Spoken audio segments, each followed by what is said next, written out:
My wife told me for 20 years that we were drowning in debt. Not struggling a little. Not tightening our belts for a season, drowning. That was the word Elaine used when she wanted me to cancel something. A trip to see our granddaughter, a dental procedure I needed, a new transmission for the pickup I had driven long past common sense.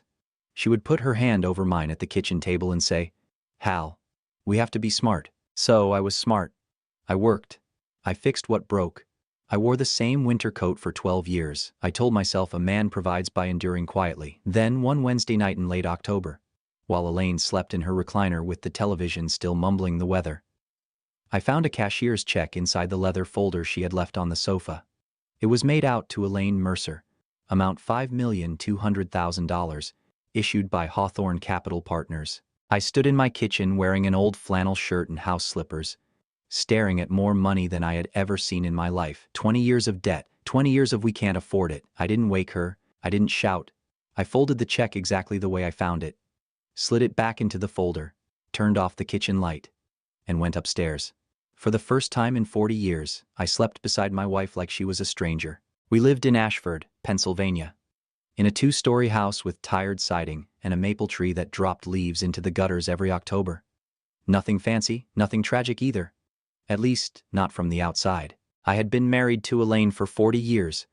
We raised 2 children in that house, Daniel and Rachel. I coached Little League when Daniel was small.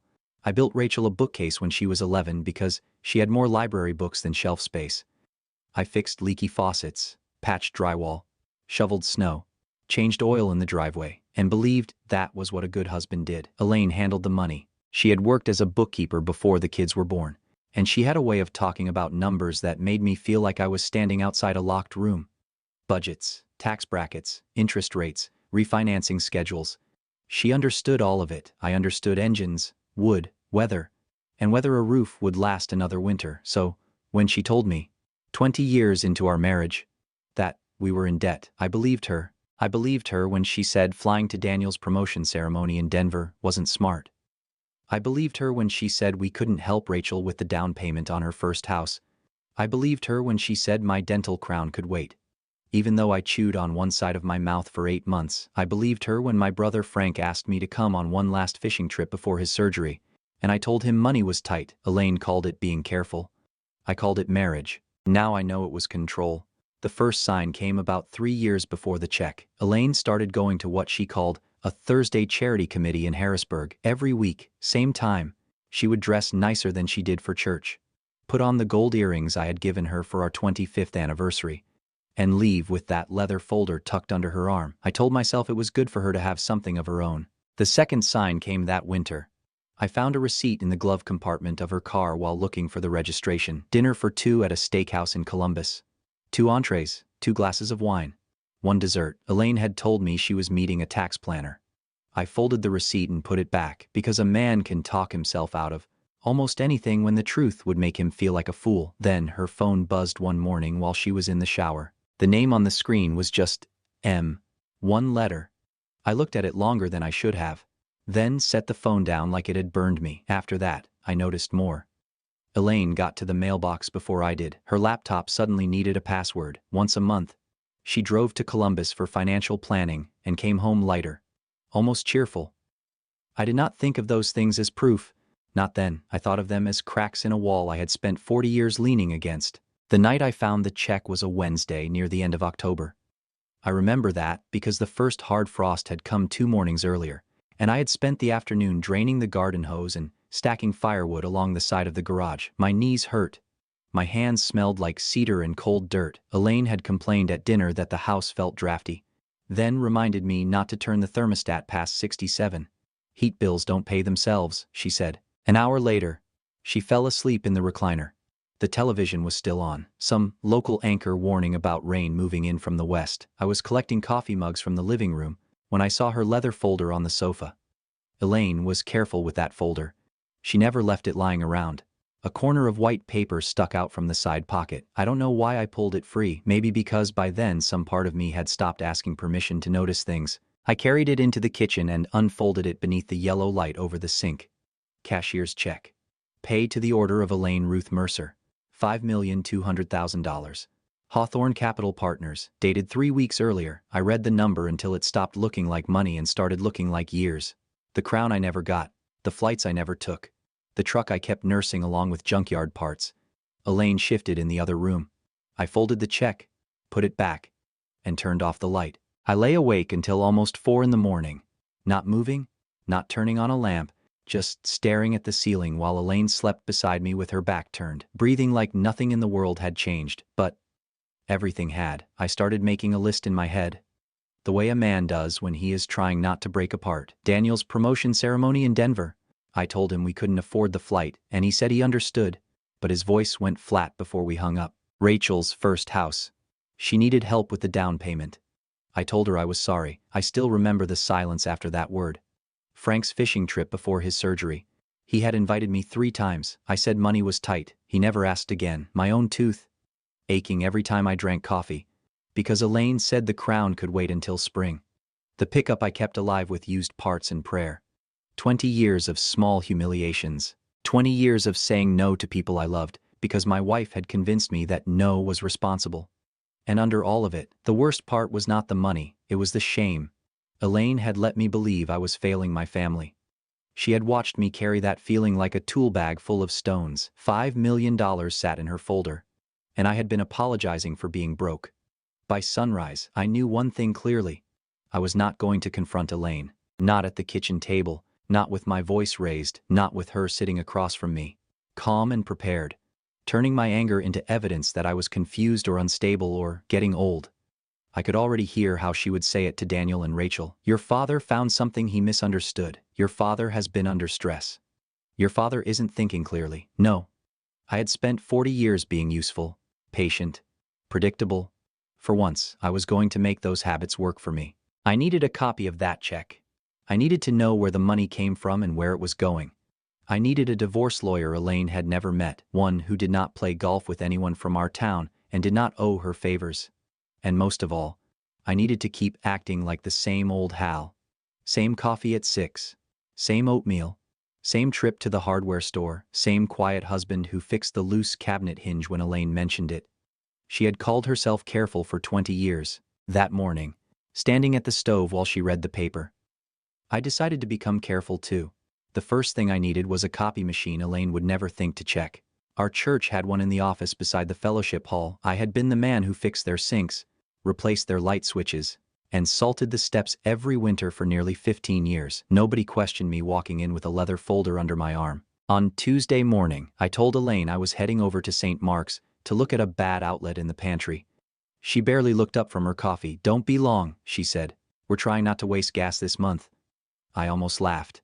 Instead, I nodded and drove away in the pickup she had told me we couldn't afford to replace. At the church, I waited until the secretary stepped into the sanctuary to speak with the pastor. Then, I opened Elaine's folder with my hands steadier than I expected. The check was still there. I placed it face down on the copier glass and pressed the green button. One copy, then another. The light slid under that $5 million lie like it was exposing an X-ray. I put the original back exactly where I found it and tucked the copies inside the lining of my old toolbox. Then, I drove to the public library parking lot and called Margaret Holloway, a family law attorney in Columbus. When her receptionist asked what the consultation was about, I looked through the windshield at the gray sky and said the word clearly. Divorce. Margaret Holloway's office was on the 14th floor of a glass building in downtown Columbus, the kind of place where even the silence felt expensive. I wore my good jacket. The one Elaine said made me look like I was trying too hard, and carried the copy of the check folded inside an envelope from the church donation box. Margaret was in her mid-50s, compact, gray-eyed, and calm in a way that made me trust her before she said much of anything. She did not gasp when I placed the check on her desk. She did not tell me I must feel terrible.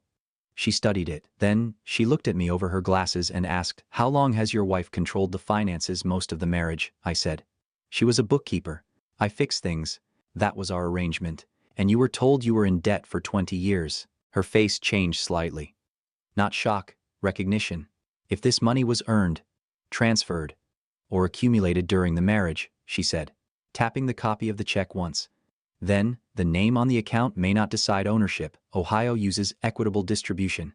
Hidden marital assets are still marital assets. I sat very still. She gave me a list tax returns. account numbers, bank statements, unusual expenses, anything connected to Hawthorne Capital Partners. Then she wrote down another name. David Park. Forensic accountant, she said. If there's a trail, he'll find it. For the first time since finding that check, I felt something steadier than anger. I felt the beginning of a case. Elaine started watching me after that. Not openly. She was too disciplined for that, but I caught the small changes. The way her eyes followed me when I came in from the garage, the way she paused if I walked too close to her desk, the way her leather folder no longer appeared anywhere except under her arm. Then, I made my first mistake. I told her I was having lunch with Frank in Columbus after my appointment with Margaret. Frank was supposed to cover for me if anyone asked, but I forgot to warn him about the house phone. At 4 that afternoon, I came home and found Elaine standing in the kitchen. Frank called, she said. My hand was still on the doorframe. He said you left him a message, but he hadn't seen you today. I took off my cap slowly. Must have crossed wires. I was in Columbus. I stopped by the hardware supply place too. She watched me for a long second. Since when do you drive 2 hours for hardware? Since Ashford started charging city prices for cheap screws. She smiled, but it didn't reach her eyes. That night, while she showered, I went into her office. The middle drawer was unlocked. Under a file labeled Home Insurance, I found a statement from a private account at Buckeye Commonwealth Bank. Balance $4,800,000. This time, my hands didn't shake.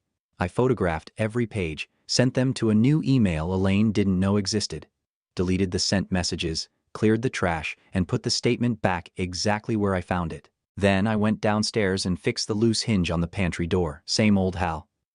I sent the photographs to Margaret the next morning before Elaine woke up. By then, I had learned to do everything in small, boring motions. Coffee first, toast, weather report. Then, when Elaine went upstairs to change, I stepped into the garage, opened the hidden email account on my phone, and forwarded every image. Margaret called 2 days later.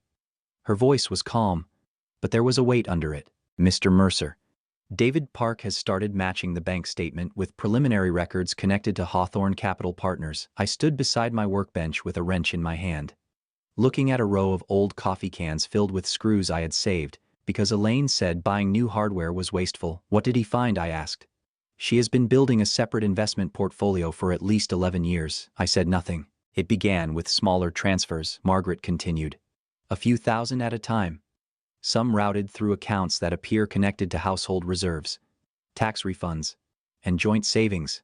Over time, those funds were invested and reinvested. How much? A pause. Current estimate is just over $6 million across 3 linked accounts. $6 million. I looked at my pickup through the garage window, rust blooming over the wheel well. For years, I had been cutting my own hair with drugstore clippers, skipping doctor visits, apologizing to my children, and telling myself this was what responsibility looked like. Elaine had not been saving us. She had been preparing to leave me. Margaret filed for divorce on a Monday morning in November. By Ohio law, Elaine was served at the house that afternoon. I made sure I was not there when it happened. That was Margaret's advice, and I followed it. I spent the afternoon at Earl's Diner on Route 22, sitting in the back booth with a cup of black coffee I barely touched. At 3:41, my phone started buzzing. Elaine. I let it ring. Then again. The first text came 2 minutes later. Hal, answer your phone. The second came almost immediately. What did you do? I waited another 20 minutes before driving home. Elaine was in the living room when I walked in. She held the divorce papers in one hand, but what I noticed first was her face. Not anger, not yet. Caught, that was the word. For half a second, my wife looked like a woman who had opened the wrong door and found the truth standing there. Then, the anger arrived. What is this? She said. You've been served, I answered. Margaret Holloway is my attorney. All communication can go through her. Her mouth tightened. After 40 years, you're going to humiliate me like this? I looked at the papers in her hand. No. Elaine, I said. After 40 years, I'm going to stop helping you humiliate me. Then, I walked upstairs and locked the bedroom door for the first time in our marriage. Elaine did not rage for the next few days. That would have been too simple. Instead, she became wounded. She moved through this house with quiet sighs and careful silences, leaving drawers half open, standing in doorways like a woman abandoned by a cruel husband. Then, she called Daniel and Rachel before I had the chance to explain anything. Daniel called me first. Dad, Mom sounds destroyed, he said. She says you filed out of nowhere. Not out of nowhere, I said. There was a pause. What, aren't you telling us enough that I need you to wait before choosing sides? Rachel was more direct. Dad, are you okay? Mom said you've been acting paranoid. There it was. The story Elaine had chosen. Old, angry, confused, then. On the fourth evening, Elaine brought Mark Caldwell into my living room. He was younger than me by at least 15 years, trim, well-dressed, with the smooth hands of a man who had never fixed anything heavier than a cocktail. Hal, Elaine said, too calmly. This is Mark. He's my financial partner. He can help explain the accounts. Mark gave me a practiced smile. We understand this looks complicated, he said. But Elaine was trying to protect both of you. I looked at him. Then, at my wife. No, I said. You're not her financial partner. Elaine's face hardened. I turned back to Mark. You're the man she's been meeting on Thursdays. The room went dead quiet. Mark's smile disappeared first. Elaine recovered faster. You're embarrassing yourself. No, I said. For once, I'm naming things correctly. Then I opened the front door. Both of you can leave. The first settlement offer came through Elaine's attorney, Gerald Fitch, who worked out of a polished Columbus firm with marble floors and the kind of letterhead designed to make ordinary people feel smaller. Margaret emailed me the document first, then told me not to react until we had gone through it together. I read it anyway at my kitchen table. Elaine was prepared to settle amicably. That was the word they used. She would allow me to keep the house. She would pay me a lump sum of $350,000. She would agree to spousal support of $4,000 a month for 10 years. I sat there with my coffee going cold and did the math on the back of an envelope, roughly $830,000 total, from a woman hiding more than $6.1 million. It was not an offer, it was a test. Elaine was betting that I still saw myself the way she had trained me to. A tired old husband who didn't understand accounts, didn't understand courts, didn't understand what he was owed. When I met Margaret that afternoon, she read the proposal without expression. Then she set it down and said, she's hoping you'll be grateful for scraps. I looked at the numbers again. For 20 years, Elaine had told me every dollar mattered. Now I understood what she meant. Every dollar mattered because she intended to keep most of them. Reject it, I said. Margaret nodded once. I already drafted the response. Elaine and Mark came to the house on a Saturday afternoon in early December. That told me the visit had been planned. Elaine never did anything without rehearsing it first. I saw them pull into the driveway from the kitchen window. Elaine was wearing her good wool coat. Mark stepped out beside her with his hands in his pockets, looking up at my house like he was appraising it. My house. That thought steadied me. I opened the door before they knocked. You should have called Margaret, I said. Elaine's face softened in a way I recognized as performance. Hal, please. No lawyers for 5 minutes, just us. I let them in because I wanted to hear exactly what they had practiced. They sat on the sofa, close but not touching. Mark folded his hands like a counselor. Elaine did the talking first. She said she had made mistakes. She said the accounts had become complicated. She said she never meant to hurt me. Then Mark leaned forward. Walking away with dignity matters at our age, he said. Dragging this through court will only hurt your children. Your granddaughter doesn't need to remember her grandparents as enemies. There it was. They had chosen Maddie because they thought that would reach me. Maddie is 4, I said. She thinks the moon follows her car. She is not studying divorce filings. Elaine's softness vanished. You are going to regret being stubborn, she said. Gerald can make this take years. You'll spend everything on legal fees. And when it's over, you'll be older, exhausted, and not much better off. Mark touched her wrist, warning her to stop. She didn't. I built that money, she said. You fixed things around the house and called it a marriage. That one landed. For a moment, I felt every loose hinge, every patched wall. Every winter morning I had shoveled snow before sunrise. Then I stood. Ohio law disagrees with you, I said. So does David Park's forensic report. I opened the front door. Don't come back unless my attorney schedules it. Elaine stared at me like she was seeing an old machine start again after years of rust. Then she and Mark left.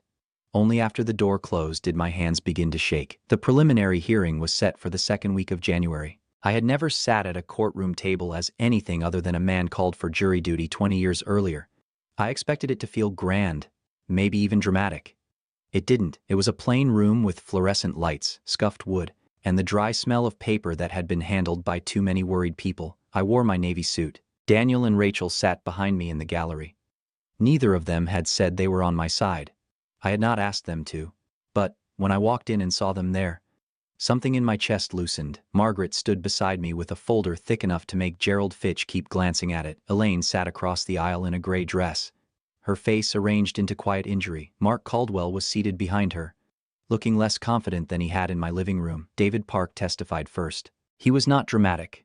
That was what made it worse for Elaine. For 40 minutes, he walked the judge through 11 years of accounts, transfers, reinvestments, and routing patterns. He showed how small amounts had been moved from joint reserves, tax refunds, and household savings into private accounts connected to Hawthorne Capital Partners. He explained how those accounts had compounded into more than $6 million. The judge, a woman with silver hair and reading glasses low on her nose, took notes without looking impressed by anyone. Then Gerald stood. His argument was that the original funds had come from Elaine's Aunt Marjorie, who had died 14 years earlier. An inheritance, he said. Separate property. Not marital. It sounded polished. It might even have worked if Margaret had not already expected it. She asked Gerald to confirm the date of Marjorie's estate distribution. He did. Then Margaret produced certified bank records showing that Elaine had received that inheritance 12.5 years earlier, deposited it into a personal account, and spent it down within 18 months. The ending balance was $63.14. Margaret then placed the first Hawthorne transfer on the record, dated 9 years earlier. Nearly 3 years after the inheritance money was gone. The room went so quiet I could hear Rachel shift behind me. Gerald tried to recover. He suggested Elaine may have held separate funds elsewhere before investing. Margaret slid another document forward, subpoenaed account history. No matching funds, no hidden reserve, no inheritance balance, only marital money being moved, disguised, and invested. Elaine leaned toward Gerald and whispered sharply. He raised one hand without looking at her. Margaret turned back to the judge. Your Honor, the forensic record does not support Mrs. Mercer's claim of separate property. It supports a deliberate pattern of non-disclosure. The judge looked at Gerald. Does your client have an amended explanation? Gerald asked for a recess. 15 minutes. During that break, I sat still and looked at my hands. They were the same hands that had fixed that woman's house for 40 years. For once, they did not feel empty. When court resumed, Gerald stood and said, Elaine wished to revisit settlement. Margaret glanced at me. I gave one small nod. The settlement negotiation happened in a small conference room down the hall from the courtroom. There was nothing dramatic about it. No raised voices at first, no grand speeches, just a round table, a pitcher of water, and numbers written on a legal pad while the life I thought I had lived was divided into columns. Elaine sat across from me for the first time since the hearing began. Mark was not allowed in the room. I saw him through the glass panel in the door, sitting in the hallway with one ankle over his knee, pretending not to watch. Gerald opened with a revised offer. Half of the documented Hawthorne accounts, the house, and adjusted spousal support. Margaret did not even look impressed. All 3 accounts, she said. Gerald paused. Elaine turned her head toward him a fraction too quickly. Margaret slid David Park's supplemental report across the table, including the smaller account Mrs. Mercer failed to disclose last month. For the first time, all day, Elaine looked at me directly. Not wounded, not angry, calculating. I held her gaze and said nothing. They negotiated for nearly an hour. The final terms were written cleanly. Without apology, I would keep the family home, free and clear. $3,400,000 from the combined investment accounts would be transferred to me within 30 days. Elaine would pay spousal support of $6,500 per month for 12 years, reflecting the years I had been kept out of the financial life of my own marriage. And the tax provision Margaret insisted on stayed exactly as written. Any back taxes, penalties, or liability connected to the hidden accounts belonged to Elaine alone. That was the part that made her jaw tighten. She could survive losing money. What she hated was losing the clean exit. When she signed, her hand pressed so hard into the pen that the tip tore slightly through the paper. I signed after her. My hand was steady. Not because I felt victorious, because for the first time in 20 years, the numbers in front of me were finally telling the truth. Mark Caldwell disappeared from the story faster than I expected. Not completely. Men like that rarely vanish all at once. They fade from the places where being seen cost them something. He stopped coming to Ashford, stopped appearing beside Elaine at hearings, stopped parking his polished black sedan in my driveway like he had some claim to the place. from what Rachel later heard through a friend of a friend. Mark had believed the Hawthorne accounts represented a future he and Elaine had been building together. That future had been divided in a conference room, with my name on half of it. Whatever promises Elaine had made him on Thursday evenings, they did not survive lawyers, tax records, and a settlement agreement. Elaine had consequences of her own. The tax penalties came first, then Gerald Fitch's invoices, then the quiet social penalty that matters in a town like Ashford. People did not need me to explain everything. They saw enough. They saw the house transferred into my name. They saw Elaine move into a rented townhouse outside Columbus. They saw Daniel stop defending her in public and Rachel grow colder on the phone. I did not celebrate that, but I noticed it. For 20 years, Elaine had controlled the story by controlling the numbers. Once the numbers became public, the story changed without me having to raise my voice. The woman who had called herself careful had been careless in the one place that mattered. She assumed I would never look. She was wrong. Spring came slowly that year, but I noticed it. For a long time, I had stopped noticing seasons except as expenses. Heating bills in winter, roof repairs after storms, gas prices in summer. Elaine had trained me to see life through the narrow window of what we supposedly could not afford. Now, the house was mine. Legally mine. I had the deed framed in a plain black frame and hung it in the garage above the workbench, where the old pegboard used to sag. Daniel laughed when he saw it and said it looked like I was running a title office out there. Rachel said she liked it. I liked it too. Not because of the paper, because every time I looked at it, I remembered that I was not a guest in my own life anymore. I rebuilt the garage first. New workbench, new lighting, a proper vise, a set of chisels I had wanted for 25 years but never bought because Elaine always said tools were not a priority. I built Maddie a small wooden step stool and burned her name into the underside. She carried it from room to room like treasure. I fixed my tooth. Then I fixed the pickup, not because I had to keep it alive, but because I wanted to. After that, I took Frank on the fishing trip I had missed years before. He was slower after surgery, and I was slower too. But we sat on the lake before sunrise with coffee in a dented thermos, and neither of us said much. We didn't need to. I flew to see Daniel. I helped Rachel paint her kitchen. I showed up for birthdays, school plays, ordinary Saturdays. The ordinary days mattered more to me now because I understood how many of them had been stolen by a lie. I also joined a support group for divorced men over 60. The first night, I almost left before walking in. I was embarrassed. Men my age are not taught to sit in circles and admit they were fooled. But an old retired firefighter named Lou said something I never forgot. Her lies didn't make you weak. They made her dishonest. Those are different things. I carried that sentence home like a tool I would use again. I do not hate Elaine. That surprises people. Hate would keep her in the room. I spent 40 years giving her enough space in my life. I am not giving her the years I have left. They say the best time to rebuild a life was 20 years ago. The second best time is the morning you finally stop believing the lie. I was 70 years old, with no financial history of my own and no idea what came next. I found a lawyer. I found evidence. I found my name again. And if this story means anything, maybe it means this: it is never too late to look closer. What would you have done if you found that check? Leave a comment. Share this with someone who needs to hear it. And thank you for listening.